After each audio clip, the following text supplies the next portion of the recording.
Come, let us explore this dawn's meditation class and group practice that we too could meditate like a Jedi.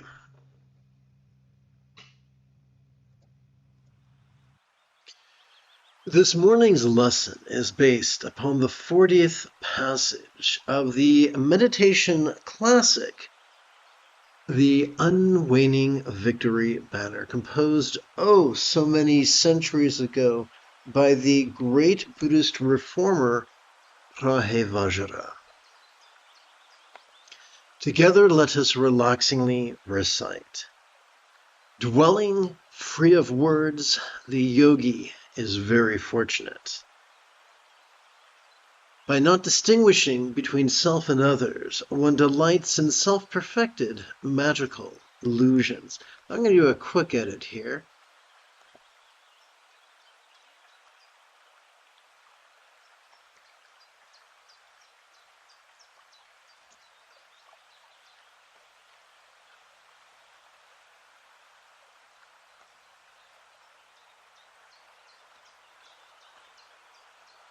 Let's make sure this fits on the screen, and it does. So, dwelling free of words, the Ati Yogi is very fortunate. So, in Buddhist Tantra, specifically in the Nyingma sect of Tibetan Tantra, we are taught there are three classifications of highest yoga Tantra. And that would be Mahayoga, Anuyoga, and Ati Yoga. Ritualism and visualization, energy work, or simply noticing and relaxing passively in harmony with our autonomic nervous system. And the great irony is that third category is superior to all the other methods. It's the method the Buddha practiced, it's the method the Buddha taught, it's the method the Buddha was referring to in the second to the final portion of his discourse upon the 4 bases of mindfulness, where he promised that full enlightenment could be accomplished in as little as 7 days. So let's take a deeper dive and see what is meant by dwelling free of words. To do that, I'm going to shift gears from the lesson text to a visual aid. By the way, both the visual aids and the lesson text are available for free download.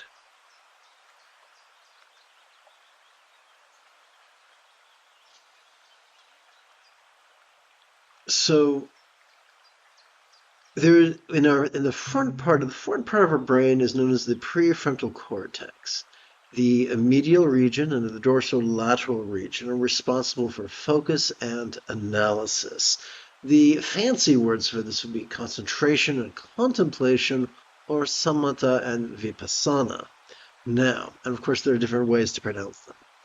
Now, you might think, like I was taught for many years, that we needed to contemplate.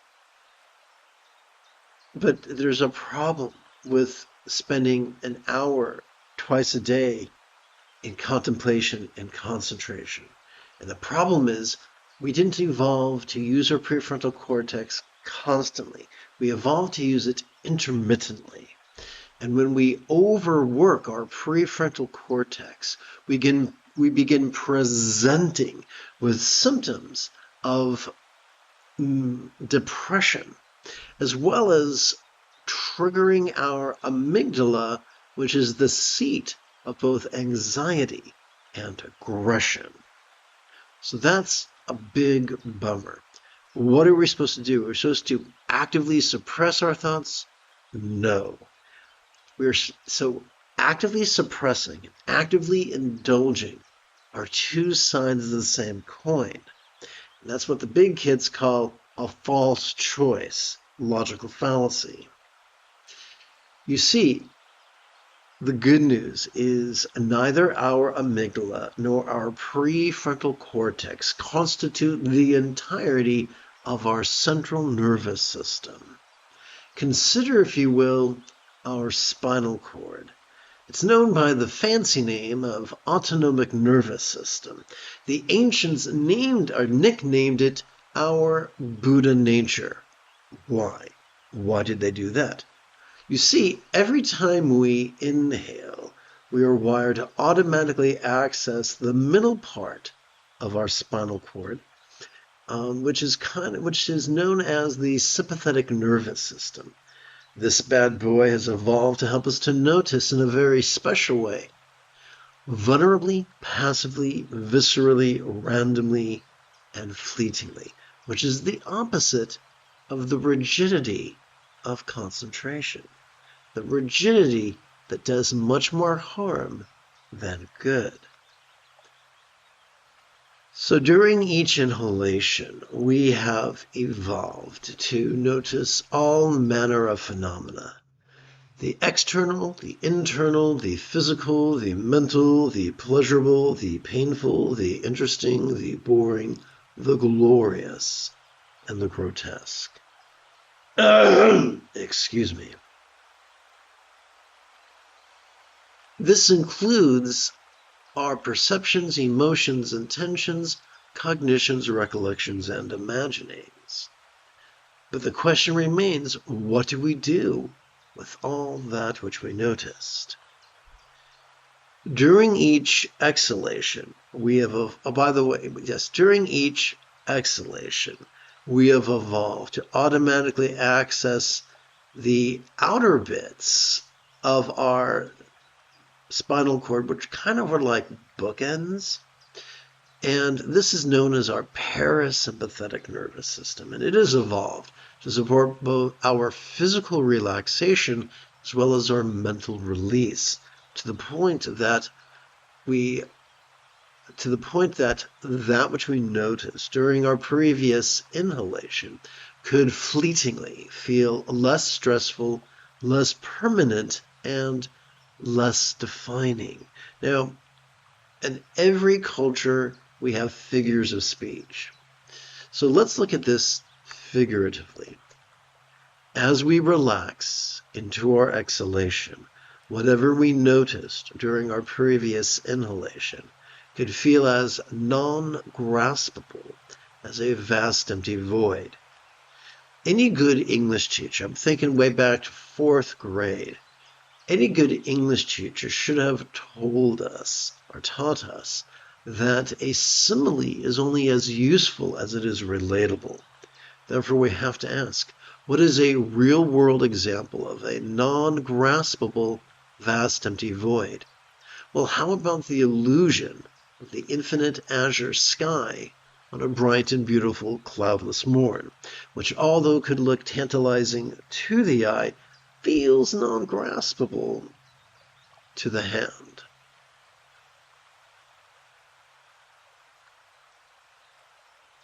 So we've talked a lot about the literal and the figurative experience of the mindfulness and meditation that are latent within each inhalation and exhalation. A mindfulness and meditation that are not accessed actively, but they're accessed instead vulnerably, passively, viscerally, randomly, and fleetingly. The most efficient way to practice this mindfulness that notices mind's antics and this meditation that relaxes into mind's non-graspable nature is to do two things. As we feel our diaphragm flex and pull in and pull down during our inhalation, silently and mentally, we could recite the demonstrative pronoun this. And as we feel our diaphragm relax back up into its resting position during our exhalation, we could silently and mentally recite the one-syllable verb, ease. Now let us return to this morning's teaching text.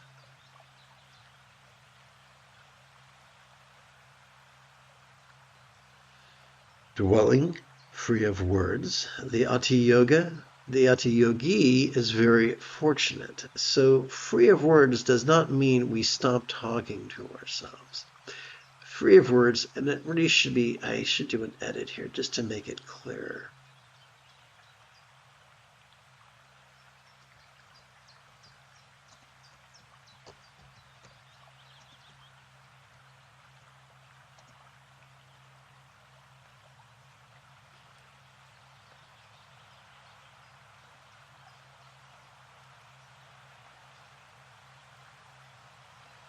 Let's make sure this fits, and it does.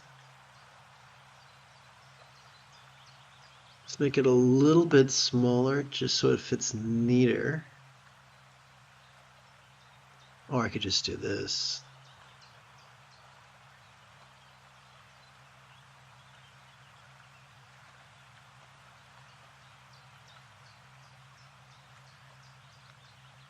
Okay, here we go.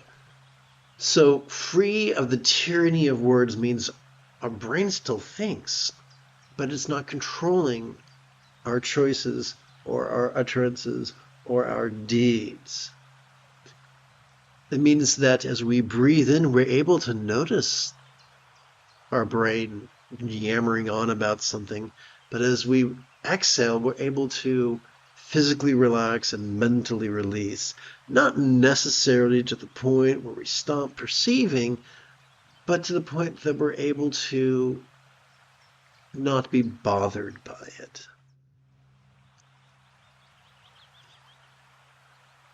So yogi here is just one who practices yoga. Which yoga? The Ati yoga of noticing and relaxing in harmony with our inhalation and our exhalation. By not distinguishing between self and others, one delights in the self-perfected magical illusions. We're going to divide this in half. First half. As we relax into our exhalation, whatever self or whatever duality of self or other we might have noticed during our previous inhalation could feel as if they were melting into the simplicity of just individuals. And that lasts as long as our exhalation, and then it resets during our inhalation. The great South Indian Buddhist philosopher Nagarjuna reminded us that our experience during our inhalation is different from our experience during our exhalation. During inhalations, we perceive. During our exhalations, we relax. During our inhalations, we perceive the conventional. During our exhalations, we subtly experience, fleetingly experience the ultimate. One is not better than the other. They are both important. Just as a bird cannot take to the sky without using both its wings, similarly, you and I need both the conventional as well as the ultimate. We need both duality as well as non-duality.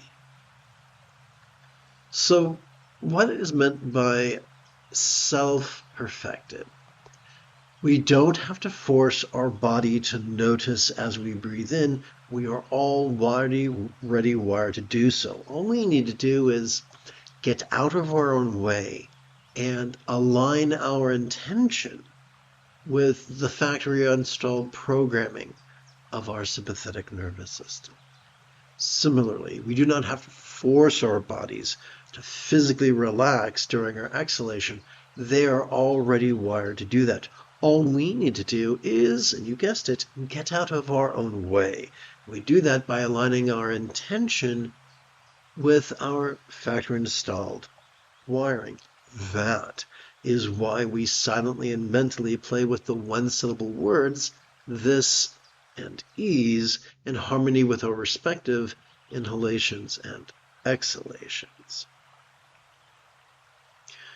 Consequently, as we relax into our exhalations, whatever perceptions, emotions, intentions, thoughts, memories, or imaginings we might have noticed during our previous inhalation could feel fleetingly as non-graspable as a magician's magical illusions.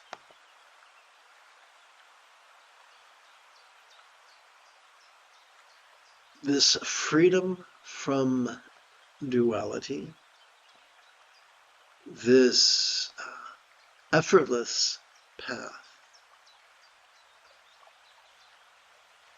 this absolute freedom, are the effortless byproduct of our practice of the seventh and eighth folds of the Buddha's Eightfold Path, mindfulness and meditation. Having completed this morning's lesson, we can now shift gears. It is Rey Skywalker Sunday morning. Come, let us meditate like a Jedi after approximately 30 seconds of housekeeping. This is the Dzogchen Sunday Lama Jigme Gyatso of the Buddha Joy Meditation School. For more than 30 years, I have harnessed my autistic special interests as well as my ADHD hyperfocus to spend about 8 hours a day, almost every day, studying, practicing, mastering, and reverse engineering the teachings and techniques of each school of meditation so that I can become your personal, nerdy, neurodivergent guide to nirvana. Welcome, my friends, to Meditate Like a Jedi, which is made possible due to the generosity of viewers just like you. For the remainder of this morning's live stream, let's play with the visual aids as we meditate.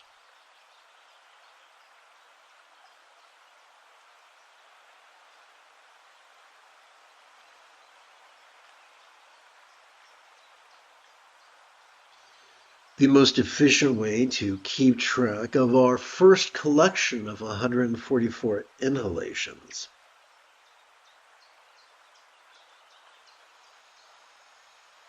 is to rest the first knuckle at the base of our right index finger upon the tip of our left index finger, palms up in our lap.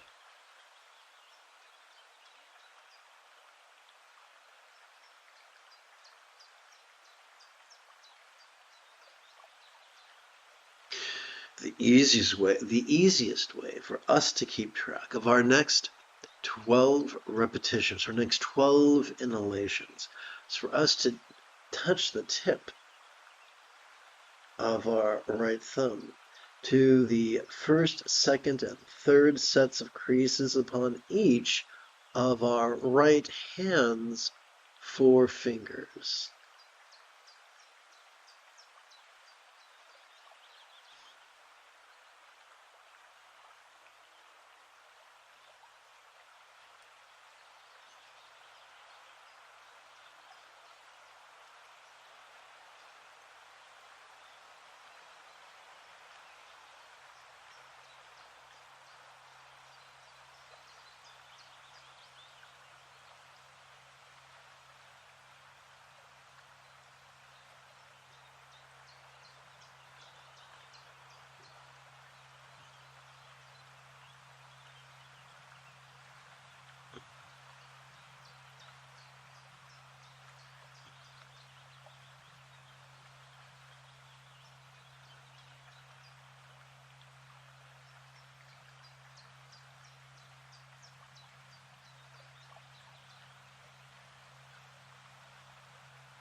We can use our left thumb to count the 3 sets of creases upon each of the 4 fingers of our left hand. Help us count 12 sets of 12 inhalations each.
The moment you have a specific question about Buddhist philosophy or meditation, do not hesitate to type your question in great detail in the chat window, for I tend to check for questions about once every 5 to 10 minutes.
Having sat for the better part of 30 minutes, if we wish, we could adjust our legs for greater comfort.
The seventh fold of the Buddha's Eightfold Path is mindfulness, and the easiest way to practice it is to silently and mentally recite the demonstrative pronoun this each time we feel our diaphragm pull in and down as we inhale.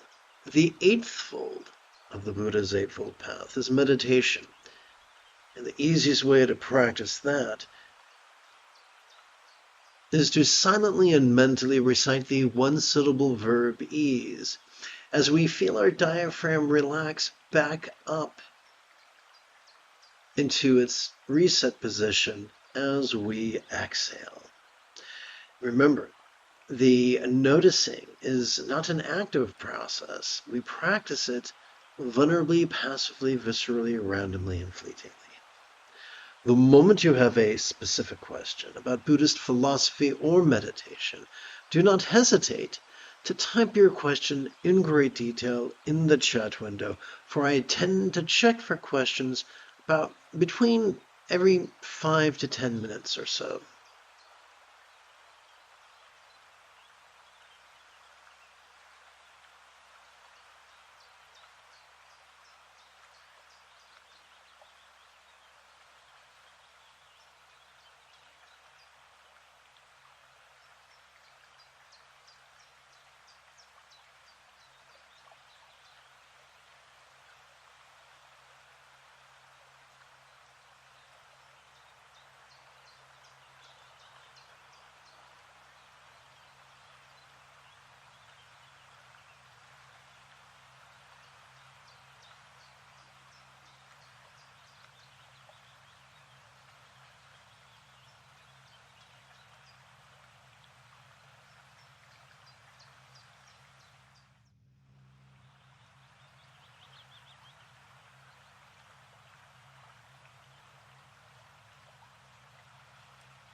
to the easiest way to keep track of our second collection of 144 inhalations is for us to rest the second knuckle of our right index finger upon the tip of our left index finger, palms up in our lap.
Upon the Millennium Falcon, Obi-Wan Kenobi said to young Luke Skywalker, "You have taken your first step into a much larger world. And now I say to you, if you feel that I have earned it, you could give this live stream a thumbs up. You could even help support this channel. In approximately 11 hours, I would very much like to return to lead today's dusk meditation class and group practice. And if you are as geeky as me, may the Force be with you always."